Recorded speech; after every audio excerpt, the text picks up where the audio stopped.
My name is Marcia Robinson, and we are recording an oral history with Ryan Young as part of the Sweet MUMories Oral History Project. This project marks the 50th anniversary of the Miami University Middletown, Ohio campus. This interview is taking place on October 28th, 2016 at the Gardner Harvey Library. Mr. Young, do I have your consent to proceed with this interview? Yes, you do. Well, thank you. So your story with Miami Middletown is more than just about you. It's a family story. Could you tell us about that? Oh, yes. Miami was a family story from, those who were faculty members who were important to me to those who were administrators and those who, worked as office staff. So everywhere from staff to faculty to students, it truly was my home. It was my home away from home. It was where I grew up. So of course I grew up, in my home and with my family, but it's where I really matured. And that's what really made it special. So tell us about the high school years of looking forward to Miami. Well, I knew that I wanted to go to Miami University Middletown because my mom went here. And I know she always talked about professors who meant a lot to her. She talked about Rod Nimps, and she talked about Mel Cohen, and she talked about Colonel Ray Finning, and she talked about just so many great professors, and it just sounded like such a great place. And being economically minded, I looked and I was like, wow, it's significantly cheaper than other places. So I knew that I was like, okay, this makes sense for me. And then I wanted to do PSEO, which at that time was post-secondary enrollment option, which meant you were in high school and then you could go to the university and take classes. So that's exactly what I did my senior year. I was able to take 18 total credit hours and took a lot of my gen eds and got a lot of those out of the way, but still got high school credit for it. I took every class but one at Miami and took one class at my high school. So it just worked out perfectly. So I really developed the basis to be a successful college student by starting off slow and doing those 9 credit hours each semester. Wow. So as you're making that transition, were there any elementary school teachers who inspired you? Oh, absolutely. So one of which was Tim Carberry, and I know he's a grad as well. But Tim was just wonderful. Tim's been in our family ever since I was a young boy. He taught me, he taught my uncle, he taught my mother, he taught both my aunts, my cousin and my sister at Carlisle Elementary School, so it's called Alden Brown. And Tim just always made an impact. Whatever it was, I don't know that I've ever seen the guy frown. When he comes into a room, he just changes the way the room is. He changes the atmosphere with his personality, with who he is, and he's a believer. He believes in people, and he's that way with everybody.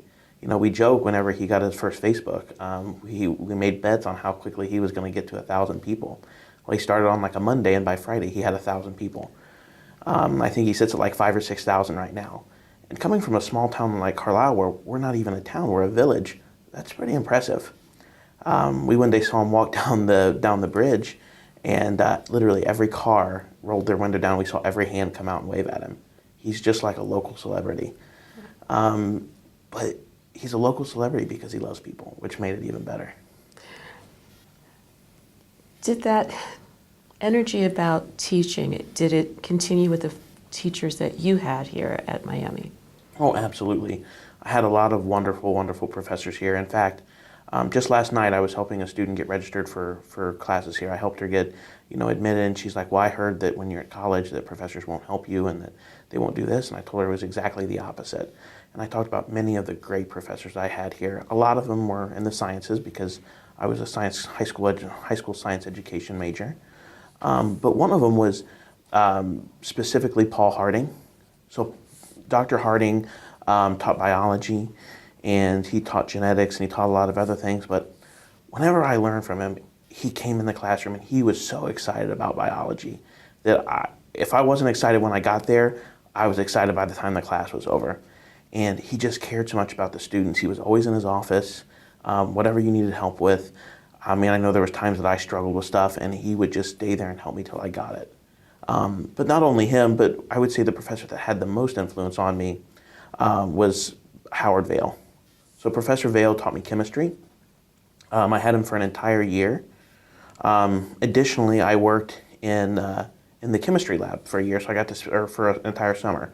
So I ate lunch with him just about every day, and we just grew close. I still connect with him to this day. Even when I graduated, I would come back about once every semester and just stop in and say hey and talk. We would get lunch all the time. And, even whenever I went to my missions trip, this is one of the stories I like to tell, to really show who Miami professors are, is whenever I was going on my missions trip and he found out, he walked in, handed me an envelope and said, don't open it until you leave class. And when I opened it when I got home, or when I left, he had written me a check for $100 towards my missions trip. And, in a day and age where things have become so impersonal and so business, he made things personal. He made things important. We were important to him. He was always in his office. I know that me and another student who spent a lot of time together working on stuff, we would go to him just about every Tuesday and Thursday and work through stuff with him and figure stuff out because we wanted to do well. Some students complained that, his classes were hard, and they were. But he valued hard work and he honored hard work. We worked hard and we did well because we worked hard. Are there other teachers you want to remember with us? Right now, I think that, it was more than just, professors. It was also administrators and faculty. Those were the two professors who I think had the most resounding impact on me. There was a lot of other professors who really challenged me. One in particular, although I didn't realize it at the time, was Mel Cohen. We definitely had some different political beliefs and some beliefs whenever we were in the classroom, but he really, it was trial by fire coming in, because he really challenged me and pushed me to where I needed to be. It was the first time I ever got a C in a class, was sitting under Mel Cohen, and I was not happy with that. But had I not had that trial by fire where I really understood the rigors of what college was like, and you can't just come in and say something. You have to back it up. You have to support it. So although I didn't understand it then, I really value the challenge that he gave me. You mentioned that there is a family feel here, and it's not just the faculty and it's not just your personal family members, that there were many staff members who were part of the process of forming and creating Mr. Ryan Young. Yes. Could you tell us about some of those staff members? Yes, and there were almost more than I can count, but one of the things that's important is a lot of times we look at curricular activities as the main shaping force of a student's time at a university, when in reality they're co-curricular activities, and what they're doing outside the classroom to apply what they're learning and become professional, a lot of times that has just as much weight or more on their ability to be effective in the workforce. Because I'll be honest, I've interviewed for several jobs and never once have they said, well, what was your GPA? Or what grade did you get in biology? They want to know, what did you do? And those who are staff members and administrators here help to form those experiences. And I'm going to mention a few of those, one of which was Cordell. Carol was one of the best people I have ever met. So she was the administrator. She was administrative secretary. I don't know exactly what her title was, for the Dean of Student Affairs. And she also worked with athletics and a couple different other departments. And when I would go through hard times, or when I struggle with a test or struggle with a topic, I knew I could come to Carol's office and I could just have a time away. We used to joke, she had a candy dish, and I would always come before every test. I would swing by Johnston, go into her office, and get a piece of candy out of the dish because we joked that's where all the answers were. And that's a tradition, that I think even carried on a little bit with some other students because it just kind of got going. And Carol was just very, very important to me. She really, really helped me out.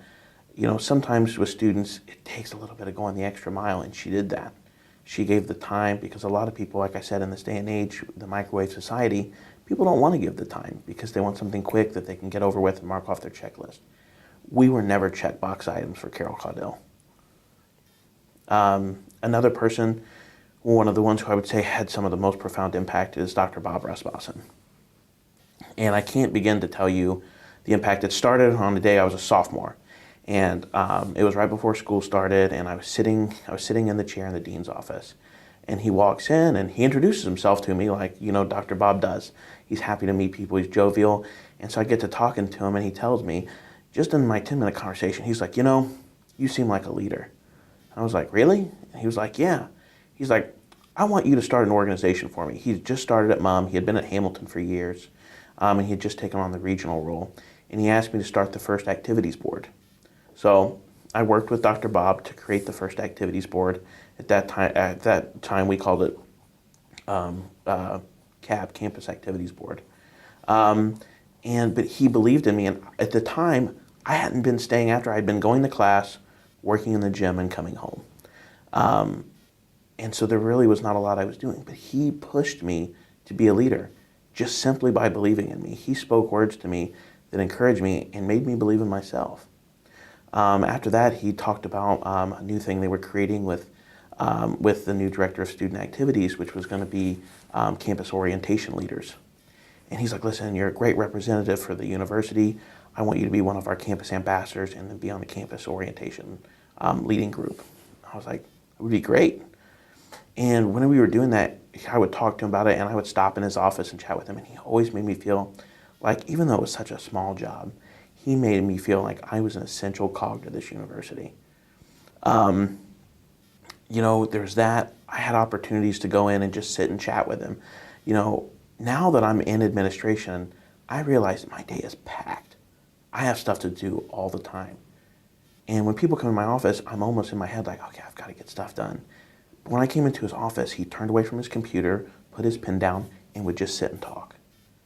He gave time, and at the time I didn't know how busy he was, but he never ever let me believe that whatever he was doing, that it was more important than a student coming in and chatting with him. I went through there was a bad experience I did have, and it got reported up through. And when Dr. Bob found out about it, he said, when I heard it happened to someone named Ryan, he said, I had heard about it, and I said, I hope it's not our Ryan. And when he said that, that was just one of the most impactful things that he had ever said, is not just Ryan, a student, but it's our Ryan. So that family atmosphere, that family ideal, I was part of their family. I belonged to them. And so that was a big part of it. Another thing that was really cool and special that he did is he would come down and play basketball with us during lunch. So he would take his lunch hour, come down and play basketball, and for those who don't know, he was really good. He actually he would do Senior Olympic basketball, and he could just drain the ball from anywhere on the court. And it was funny, you'd have all these guys from the community coming in to play, guys from Middletown that were not students, and they'd look at him and you see this, 60-year-old white guy, and they're like, okay. And then he would come out there and he would just drain it from everywhere on the court, and just to see their faces, and but he was also the dean of students, so he was talking to all these people and engaging with all these people from the community. So that made it special as well. Two other people, and then I'll wrap this up. And like I said, these people were what made my experience. Carrie Shear. So, as I mentioned earlier, Dr. Bob had suggested that, I join and become a campus ambassador and become one of the orientation leaders. So Carrie was creating a new student orientation for all freshmen, and I became an orientation leader as part of that group. I was suggested by Dr. Bob, and little did I know when I met Carrie that I was going to meet someone that I'm friends with still to this day. That was in 2009. And I'm still friends with her to this day. She was one of my recommenders for grad school. I've kept her on all my job applications. She's been one of my references whenever I've applied for positions. And we've always been very close.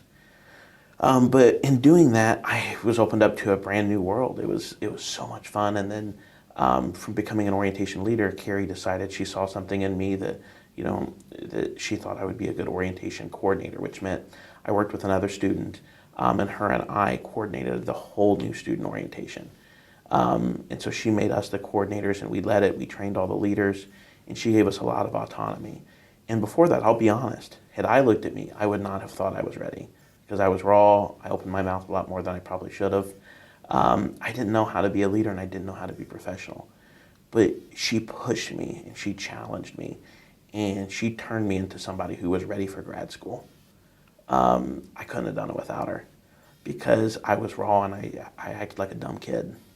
And I still acted like a dumb kid after I left for a while, but she really challenged me and made me learn how to, even whenever I wanted to act like a dumb kid, she taught me how to shut my mouth and how to behave professionally and how to lead people by seeing the best in them. And there were people, I'll be honest, that she would hire on as orientation leaders. And I would be like, Carrie, why did you hire them? They can't even hold a conversation. And she's like, I don't know, I just have a feeling. I think that they can be great, and maybe we'll open them up. Maybe we'll get them out of their shell by doing this. Maybe we can have an impact on them. And sure enough, there were several students that she changed their whole college experience by getting them to open up. People that we saw no potential in, Carrie saw potential in people that most other people don't see, that didn't exist. And that's what she saw in me, and she really impacted my experience.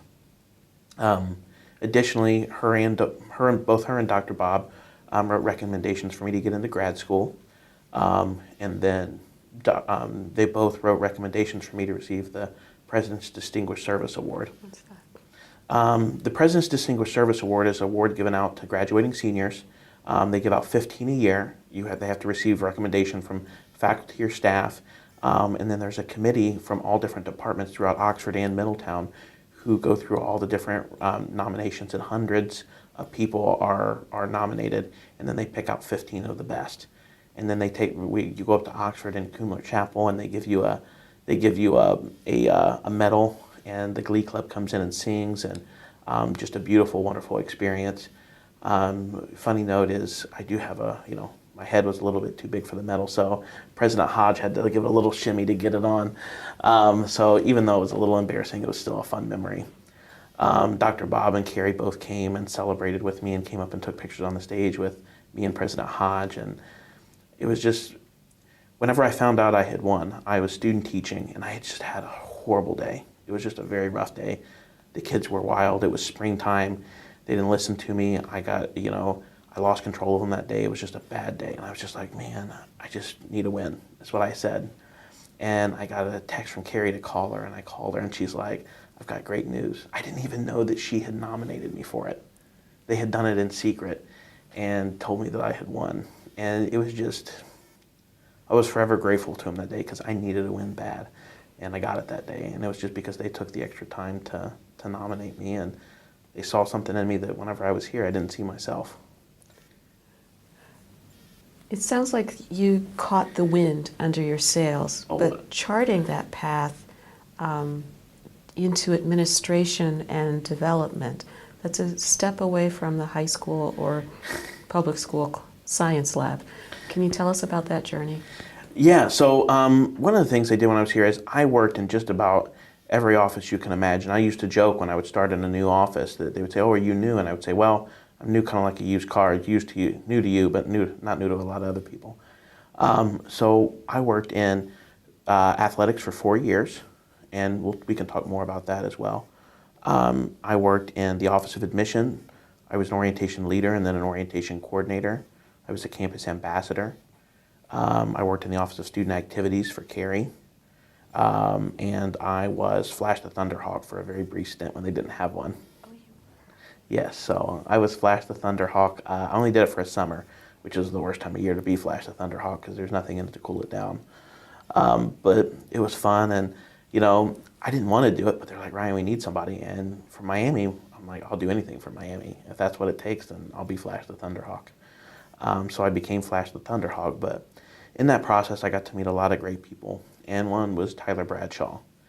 And I was in there talking to him one day, and I said, man, I just love everything about my college experience. I wish I could just stay here forever.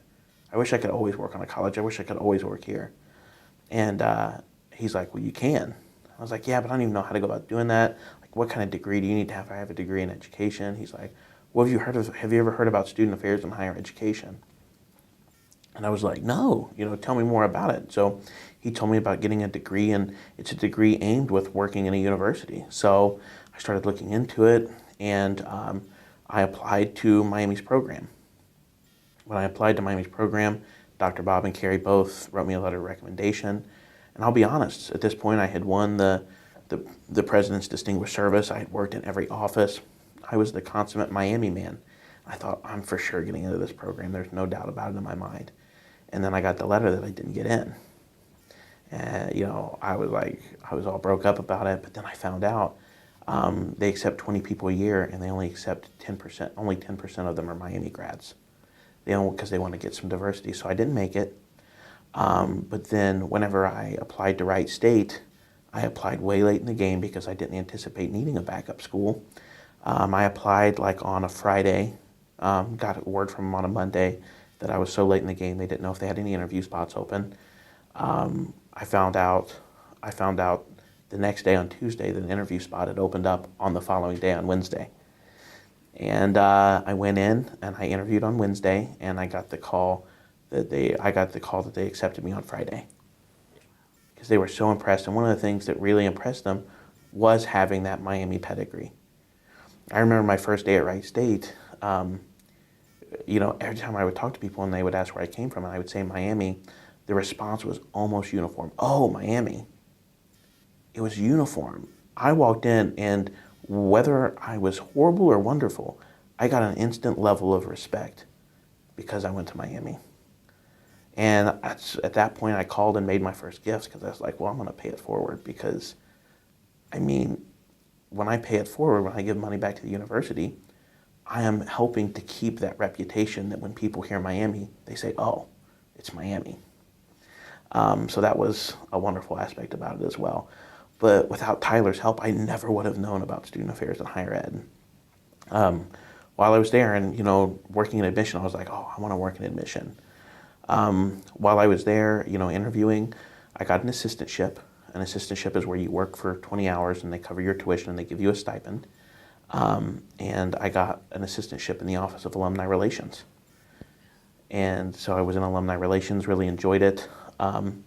And then when I graduated, I tried to apply here, but there wasn't really any positions.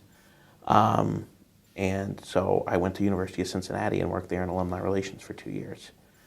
And then I found out about this positioning opening up, and the rest is history. I knew that this was, where I wanted to be. And I've only been here 2 months, but I'm telling you, we've made such headway, because I was telling this to my supervisor, Ellen, today.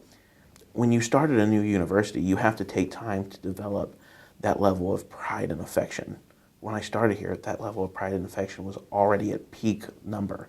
So I came in gangbusters, ready to go, because I love this place and I'm proud of this place, and I'm ready to do everything in my power and ability to make it better.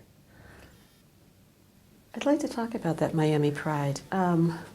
We've been here 50 years now. Mm-hmm. This was an idea that was born from the community. Yeah.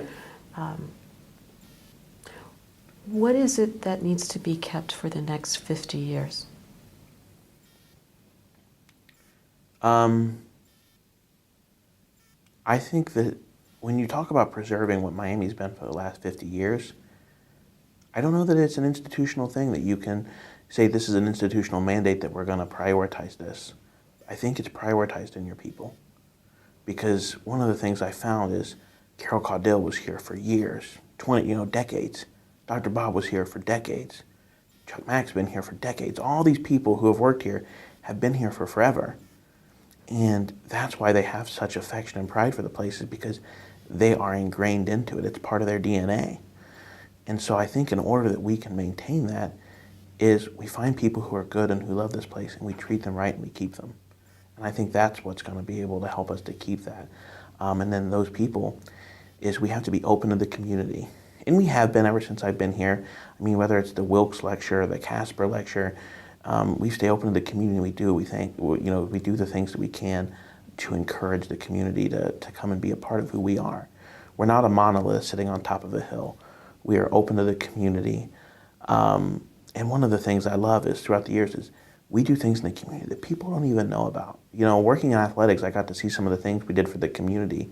Every year, we hosted a girls basketball tournament for high school girls that I don't think a lot of people know about, where we'd have high school girls come around from all over the area and come into our gym and compete. For a long time, we hosted Junior Olympic volleyball, and you would have, volleyball players from 12 to 17 come in from all over the state and play. And they were all getting a glimpse of Miami University, and we were opening it up to the community. Every day whenever I worked in the gym, we would have guys from the community come in and play basketball. And never once did we kick them out, did we say, no, you have to have your Miami pass. But we opened it up, we let them come here because we're here to serve the community. And the thing that I think is wild, and one of the things I love about this project, is that's one person that's sharing with you some of the experiences he's had of interacting with the community. And there's no telling, what they're doing in the library, or what they're doing in different departments, or what they're doing for career services. There are so many different people here that are creating creating I don't even know the word, they're creating a beautiful picture of relationship with the community. They're creating a mural. And I know I have a little piece of that mural, but I'm so excited to learn what are those other pieces? What are other people doing that they're contributing to this mural of having a campus with the community? As you talk about the mural and Flash the Thunderhawk, I'm reminded that there's going to be a dedication of the gym. And so that's coming up in a couple of weeks. But I also know in our gym there are a lot of championship banners. Yes. Can you talk to us about Coach Miller and about the other leaders of the athletic teams? Yes. So I worked in the athletic department all 4 years that I was here. I loved it. You know, I was able to, a friend of mine knew Coach Miller and had been a volleyball player here. And she shared with me, you know, hey, reach out to her. She hires gym workers. So I came down there. But then I realized that, you know, we had a really good volleyball team. We had a really good basketball team. We had coaches who really wanted to do, you know, great things. Whether it was Coach Miller, whether it was Coach Bob Nocton, who really came in and they were ready to take it to the next level. During my time here, I believe that our basketball team won 3 out of 4 state championships during my time here, which is incredible. We were dominant. One of the players that even was here is now playing overseas for Australia. I believe he plays professional basketball.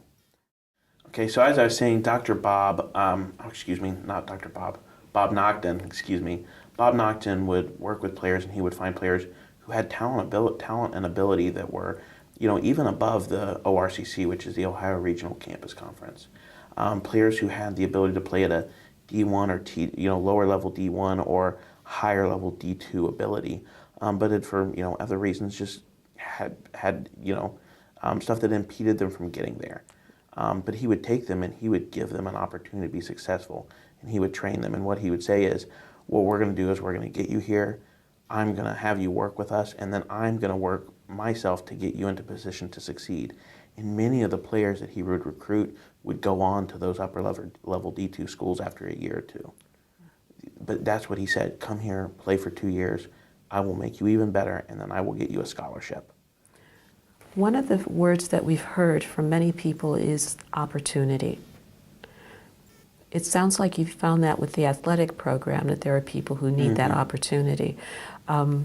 Being from the Carlisle area and being part of the Middletown community now, what does opportunity mean in the long run for the 3 or 5 county area that's provided by the regionals?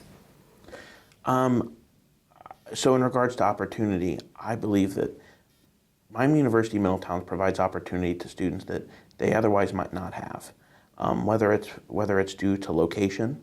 I knew a guy that had spent some time here because his dad was sick and he wanted to be local.